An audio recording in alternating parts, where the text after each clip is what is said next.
All right, we're about to dig into one of the most powerful and maybe one of the most important theories in media. It's called agenda setting. And really, it's this kind of hidden force that decides what news you even see in the first place, and, just as importantly, what you don't. Okay, so have you ever noticed this? You're scrolling through your phone and one day it seems like literally everyone is talking about the exact same story. One minute it's all memes and cat videos, and the next, bam, everybody is an expert on some economic report or a specific political issue.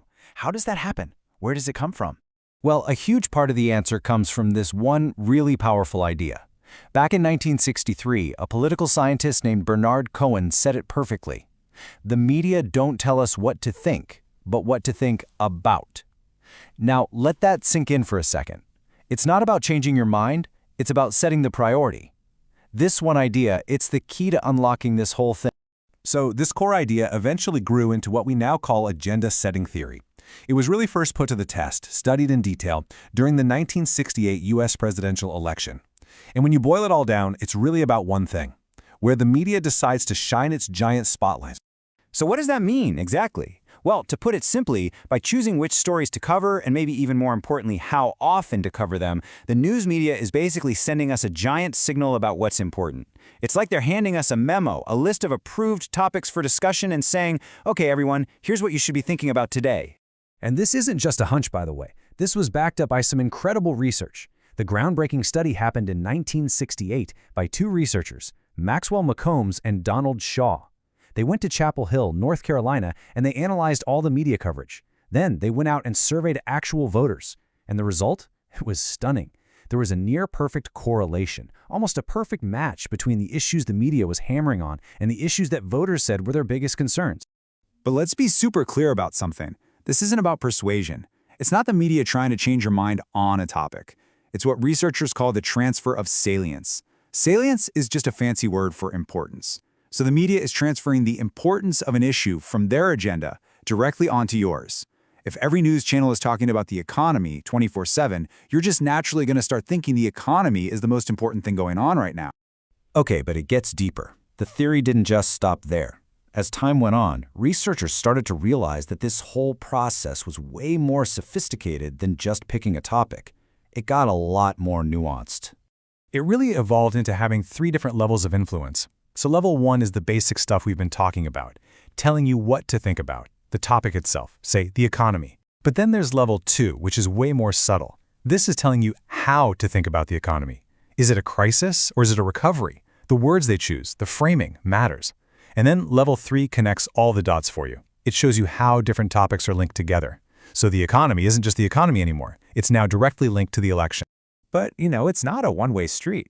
And this leads to a really critical debate, one that's still going on today. It's basically the big chicken or the egg problem. Is the media really in the driver's seat? So here's the central question. Does the media lead the public? Do they just decide what's important and create that public interest out of thin air? Or does the media follow the public?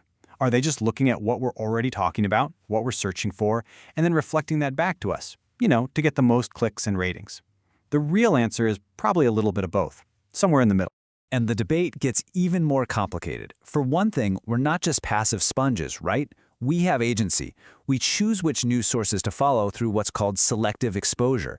Then there's the question of who sets the media's agenda. I mean, you can't ignore the influence of powerful elites, big PR firms, or corporate ownership.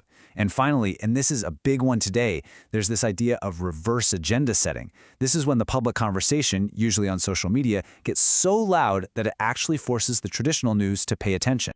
And all of this brings us right here, to today, to your newsfeed. Because this theory, which is over 50 years old, might be more important right now than it has ever been. And why is that? It's because the gatekeepers, they've changed. See, back in the day, the agenda was set by a handful of editors in a newsroom. Today, the new gatekeepers are algorithms. The TikTok For You page, your YouTube recommendations, your X feed, they are the new agenda setters. And here's the crucial difference. They don't set one single public agenda for everyone. They create millions of tiny personalized agendas, one just for you. And that can lead to a world where our perceptions of what's important are wildly different from our neighbors. And this is where that idea of reverse agenda setting really comes to life. Think about it. A viral hashtag, a citizen movement, or just a trending topic can get so big online that traditional news outlets have no choice but to cover it. In that moment, the power has flipped. The public is now setting the agenda, and the media is scrambling to keep it. So I want to leave you with this question to think about. In your feed, who is the real agenda setter? Is it a journalist? Is it an algorithm? An influencer? Or is it you? The next time you're scrolling and you see that one story everywhere, just pause and ask yourself, why this? Why now?